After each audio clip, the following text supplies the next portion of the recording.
Yoga by Swami Vivekananda. The organs are the horses, the mind is the reins, the intellect is the charioteer, the soul is the rider, and the body is the chariot.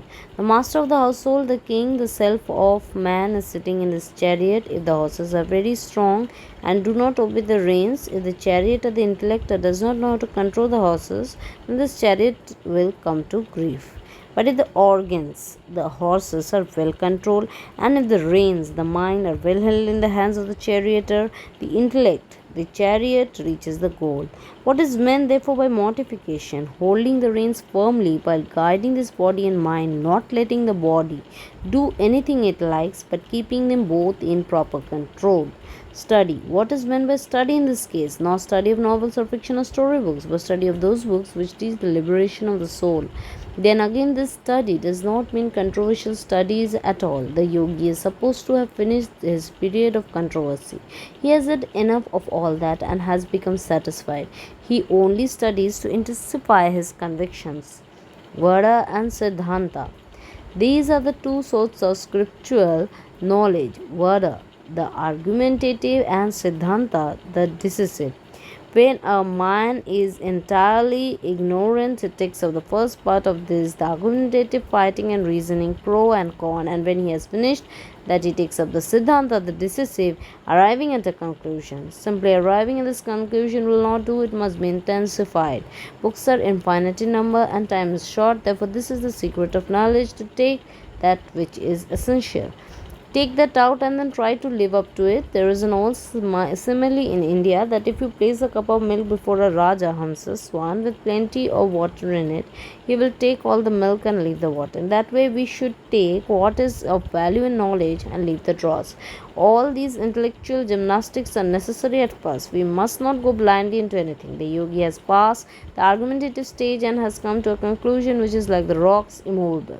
The only thing he can now seeks to do is to intensify that conclusion. Do not argue, he say. If one forces arguments upon you, be silent. Do not answer any argument, but go away free.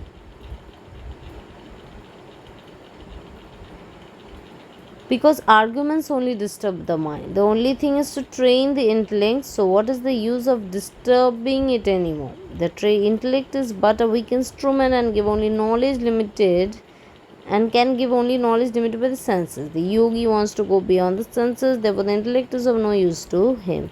He is certain of this and therefore is silent and does not argue. Every argument throws his mind out of balance, creates a disturbance in the chitta, and this disturbance is a drawback. These argumentations and searchings of the reason are only on the way. There are much higher things beyond them. The whole of life is not for schoolboy fights and debating societies. By surrendering the fruits of work to God is to take up to ourselves neither credit nor blame, but to give up both to the Lord and be at peace. They are for the practice of samadhi and minimizing the pain before obstructions. Most of us make our minds like spoiled children, allowing them to do whatever they want. Therefore, it is necessary that there should be constant practice of the previous mortifications in order to gain control of the mind and bring it into subjection. The obstructions to yoga arise from lack of this control and causes pain. They can only be removed by denying the mind and holding it in check through these various means. The pain-bearing obstructions are ignorance, egoism, attachment, aversion, and clinging to life.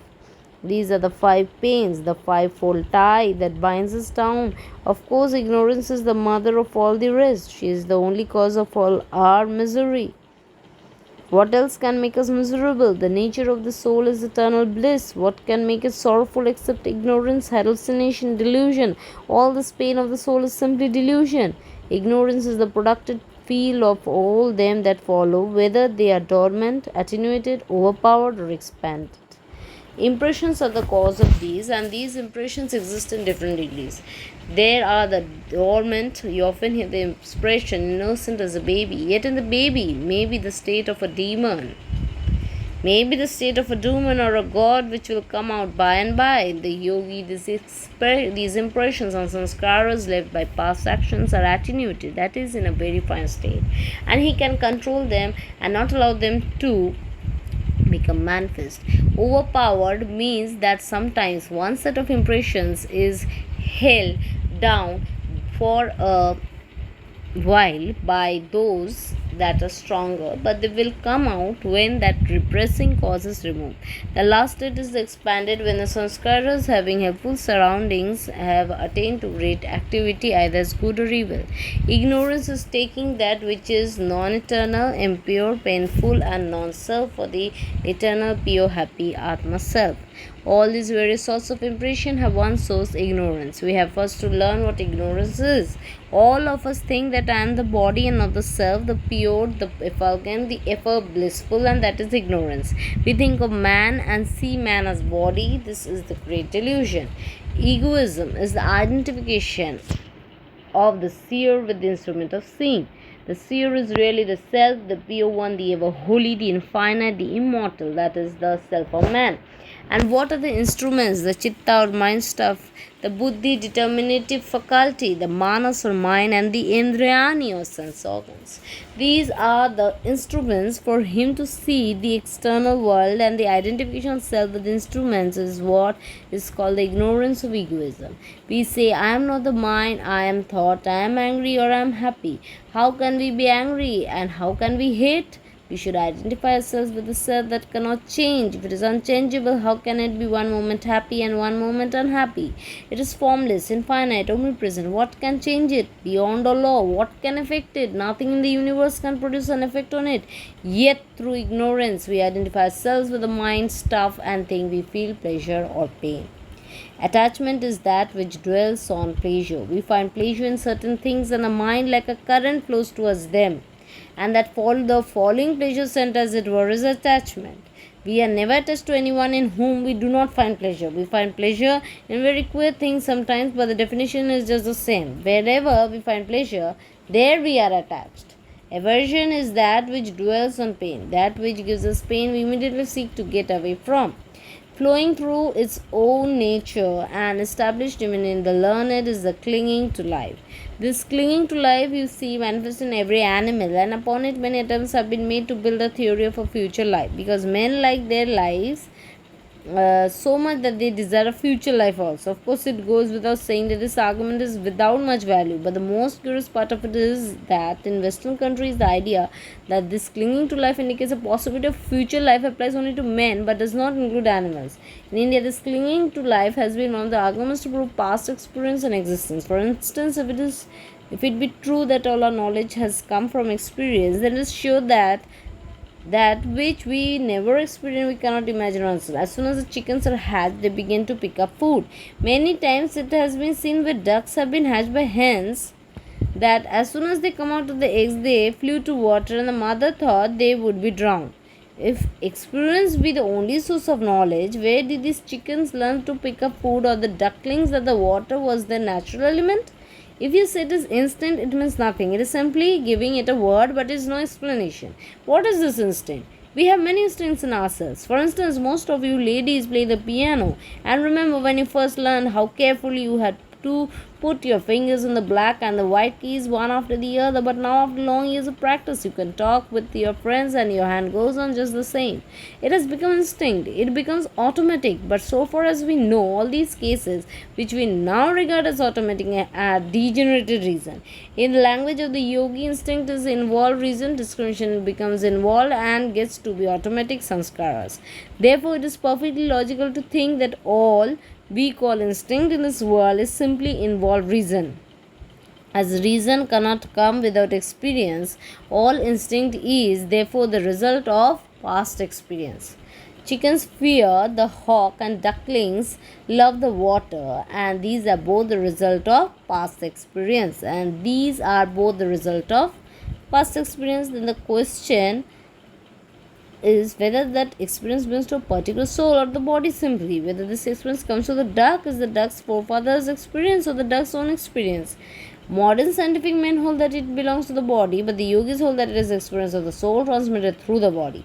This is called theory of reincarnation. We have seen that all of our knowledge, whether we call it perception, reason, or instinct, must come through that one channel called experience, and all that we know called instinct is a result of past experience and degenerated into instinct, and that instinct regenerates into reason again. So on throughout the universe, and upon this has been built one of the chief arguments for reincarnation in India. The recurring experience of various fears in course of time risks clinging to life. That is why the child is instinctively afraid, because the past experience of pain is there. Even the most learned parent who knew that this body will go and who say, never mind, we have hundreds of bodies, so can't die. Even in them, with all their intellectual conviction, we still find this clinging to life. What is this clinging to life? We have seen that it has become instinctive. In the psychological language of yoga, it has become sanskaras. The sanskaras find and hidden are sleeping in the chitta. All these past experiences of death, all that which we call instinct as experience, becomes subconscious. It lives in the chitta and is not inactive but is working underneath. These chitta vrittis, these mind waves which are gross, we can appreciate and feel. They can be more easily controlled. But what about these finer instincts? How can they be controlled? When I am angry, my whole mind has become a huge wave of anger. I feel it, see it, handle it, can easily manipulate it, can fight with it, but I shall not succeed perfectly in the fight until I can get down below. A man says something very harsh to me, and I begin to feel that I'm getting hated, and he goes on until I'm perfectly angry and forget myself. I deny myself with anger. When he first began to abuse me, I still thought I'm going to be angry. Anger was one thing and I was another, but when I became angry, I was anger. These feelings have to control in the germ, the root, in the finer forms before even we have become conscious that they are acting on us. With the vast majority of mankind, the fine states of these passions are not even known. The state they are slowly coming from beneath consciousness. When a bubble is rising from the bottom of the lake, we do not see it, or even when it is nearly come to the surface, it's only when it bursts and makes a ripple that we know it is there. We shall only be successful in grappling with the waves when we can get hold of them in the finer causes, and until you can get hold of them and subdue them before any become gross, there is no hope of conquering any passion perfectly. To control our passions, we have to control them at the very roots. Then alone shall we be able to burn out their very seed. As pride seeds thrown into the ground will never come up, so these passions will never rise.